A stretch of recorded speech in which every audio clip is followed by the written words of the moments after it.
Graça e paz, amados irmãos e irmãs, é com grande alegria e muita satisfação que estamos aqui mais uma vez nessa segunda-feira abençoada, depois de um final de semana encharcado de alegria, de emoção. Certamente você que tem o privilégio de ter a sua mãe junto, abraçou, desejou a ela o feliz Dia das Mães e foi um tempo tão precioso, um tempo tão gostoso. E agora, segunda-feira, hoje à noite, às 19 horas, estamos juntos para novamente meditarmos na palavra do Senhor. E o tema para a nossa noite é: o que será o amanhã, ou o que será do amanhã em nossas vidas? Eu quero convidar você a abrir a sua Bíblia comigo no livro de Eclesiastes. Eclesiastes é um livro do rei Salomão e o capítulo é o 8. Eu quero ler do versículo 12 ao versículo 14, que diz o seguinte, a palavra do Senhor: ainda que o pecador cometa um crime 100 vezes e tenha vida longa, eu sei com certeza que tu irá bem aos que temem a Deus, aos que o reverenciam. Porém, nada irá bem para o ímpio, não terá vida longa e passará por uma vida sombria, pois não teme a Deus. Versículo 14, ainda há outro absurdo sobre a terra. Há justos que sofrem como se fossem ímpios, e há ímpios que são premiados como se fossem justos. Eu disse que também isto é um absurdo. Meus irmãos, no último sábado tivemos uma entrevista abençoadora com o nosso querido pastor Ismael, que inclusive ontem à noite trouxe a palavra do Senhor, ministrou ao nosso coração, e essa entrevista aconteceu no Na Trilha da Graça, foi uma bênção. E ele nos contou alguns detalhes, a dolorosa perda da sua amada filha, e Elissa. E a pergunta imediata, enquanto ele estava contando ali esse testemunho tão doloroso e dolorido aos nossos corações, era: por quê? Por que sofre o justo? Por que sofre aquele que é temente ao Senhor? Por que com o pastor Ismael, que dedica a sua vida, praticamente a sua vida toda, a levar o evangelho, a levar o amor àquele país, já levou tantas vidas a Jesus? Por quê? Por que com o justo? Por que com alguém que de fato tem o seu coração voltado a Deus? Mas o meu coração se encheu de alegria em ver a firmeza da fé do pastor Ismael, porque muito embora, enquanto ele contava, suas palavras estavam encharcadas de emoção e ao mesmo tempo de dor, sim, de dor, havia uma dor no seu coração, mas eu fiquei convicto da sua fé. A fé dele estava no Senhor. E logo me lembrei de Abacuque, capítulo 3, versículo 17 ao versículo 19, que diz: ainda que a figueira não floresça, nem haja fruto na vide, ainda que o produto da oliveira minta e os campos não produzam mantimento, ainda que as ovelhas na malhada sejam arrebatadas e nos currais não haja gado, todavia eu me alegrarei no Senhor e exultarei no Deus da minha salvação. Meus queridos, essa deve ser a nossa convicção, a nossa fé. Aquilo que ouvimos desse santo homem de Deus, pastor Ismael, deve estar no nosso coração também. Portanto, embora ao nosso redor possa haver apenas perplexidade, podemos e devemos continuar crendo no Senhor. Não importa a maneira com que estejam as coisas acontecendo ao nosso redor, nesse momento, nessa noite, Deus tem o melhor para nós. Ele tem promessas para as nossas vidas. Mas veja como o rei Salomão, aqui no versículo 12 que acabamos de ler, ele toca naquele problema que de fato incomoda o nosso coração, problema que incomoda a nossa alma. O versículo 12 ele nos lembra a velha questão que atormenta o coração dos homens desde os tempos primórdios, que é: porque sofre os justos e muitas vezes nós vemos prosperar os ímpios. Aquele que ao nosso olhar deveria sofrer está prosperando, e aquele que deveria prosperar em alguns momentos está sofrendo. E esta é uma pergunta abordada em toda a Bíblia. Muitas vezes a Bíblia traz essa questúncula e coloca em tela para ser resolvida pelo próprio Deus.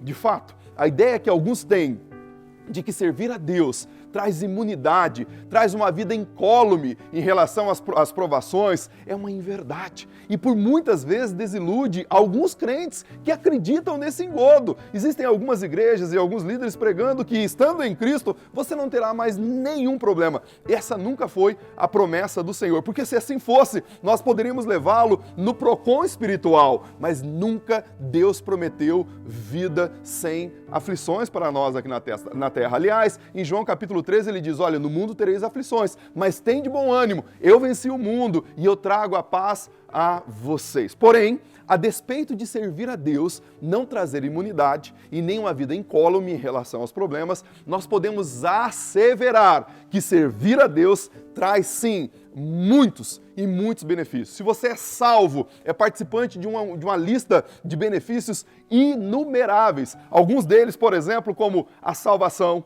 o perdão e a remissão dos pecados, segurança eterna, um lar no céu, a presença de Deus, a promessa de sua ajuda e provisão eternamente. No entanto, a maioria dessas promessas que acabamos de ver são de natureza espiritual, enquanto a maioria das nossas provações acontecem de maneira imanente no mundo físico. É por isso que muitas pessoas não conseguem conciliar quando os problemas acontecem, porque as promessas estão na esfera espiritual e os problemas estão acontecendo na esfera física e alguns acabam se desiludindo. Se nós não tomarmos cuidado, podemos chegar à mesma conclusão melancólica que houve no coração do pregador de Eclesiastes. Capítulo 1, versículo 2, ele vai dizer, é tudo vaidade. Capítulo 2, versículo 23, ele vai dizer, a vida não tem sentido. Podemos pensar que toda a vida, especialmente as recompensas de viver para o Senhor, são apenas uma perda de tempo.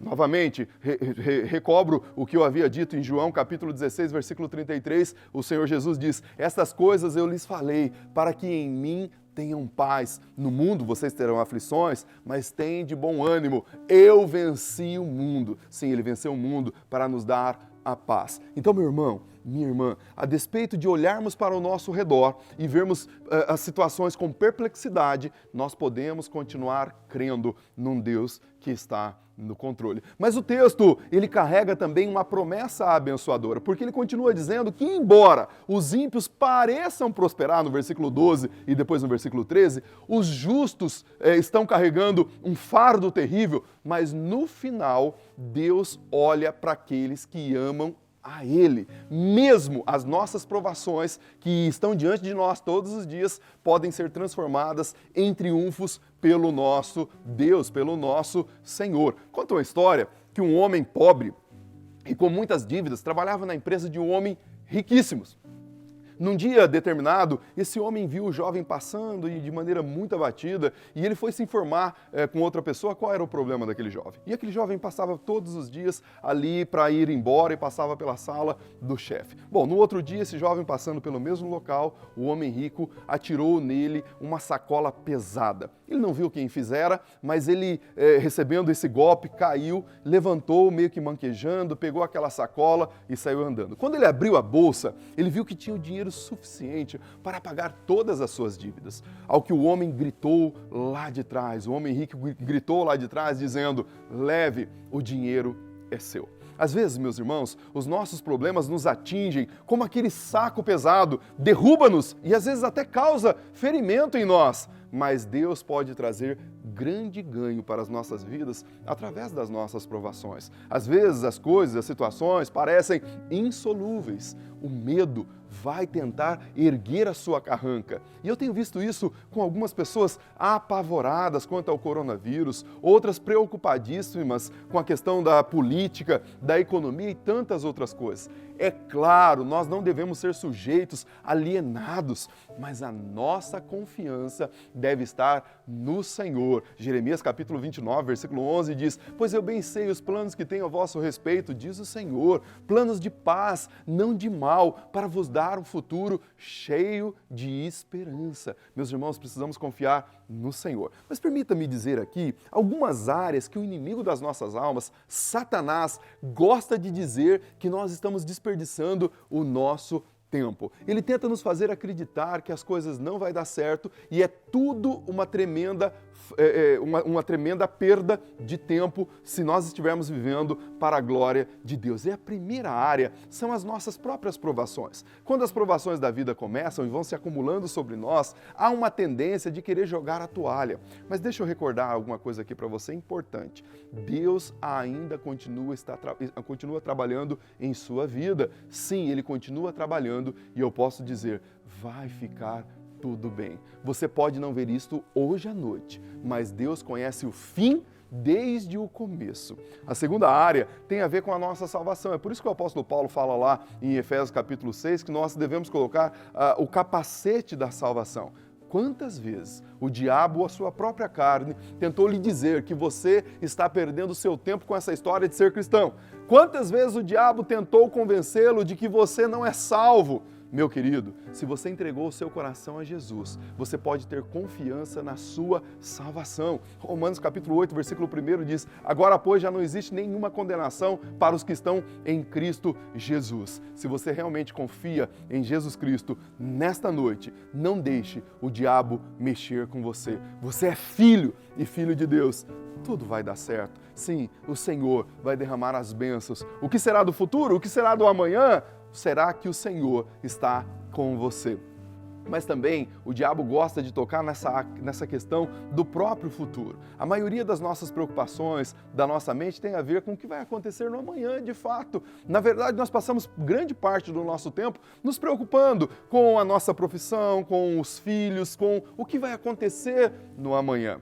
Deixa eu dizer para você mais uma vez, fique claro no seu coração, o seu futuro depende do Senhor. Poderão haver provações, poderão haver vales e haverão, no futuro haverão vales, provações e dificuldades, mas o Senhor tem a vitória garantida para a sua vida.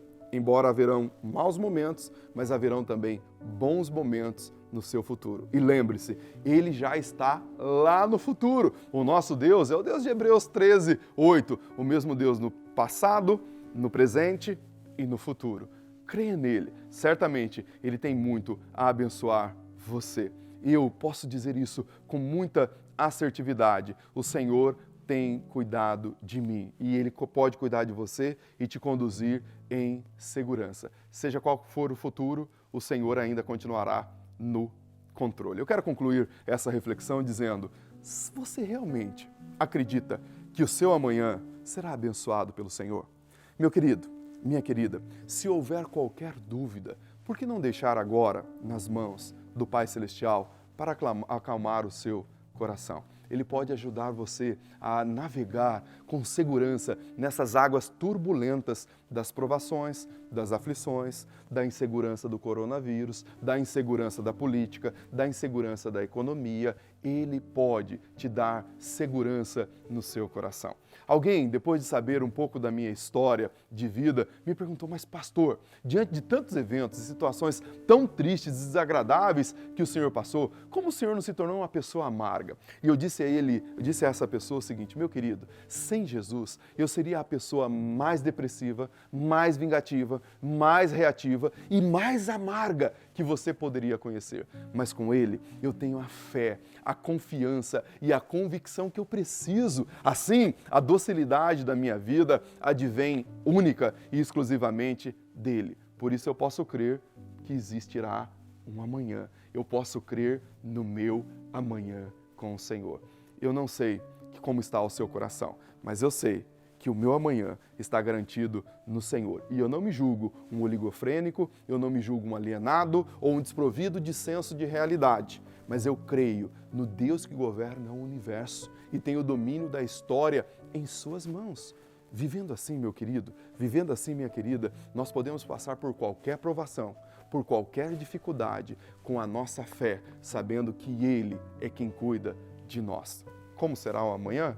O Senhor sabe, mas nós podemos asseverar: o nosso amanhã será seguro nas mãos daquele que nos abençoa e cuida de nós. Deus abençoe você, Deus abençoe a sua casa, em nome de Jesus. E o nosso motivo de oração para hoje à noite, nós estamos no 11º dia de oração pela família, Jesus transforma a minha família, e o nosso pedido é: oremos para que Deus nos dê a ousadia para não nos envergonharmos do Evangelho diante das pessoas que nós amamos e daquelas que nós encontramos no nosso dia a dia. Deus abençoe a sua casa, que te dê uma boa noite de descanso, em nome de Jesus. Deus te abençoe.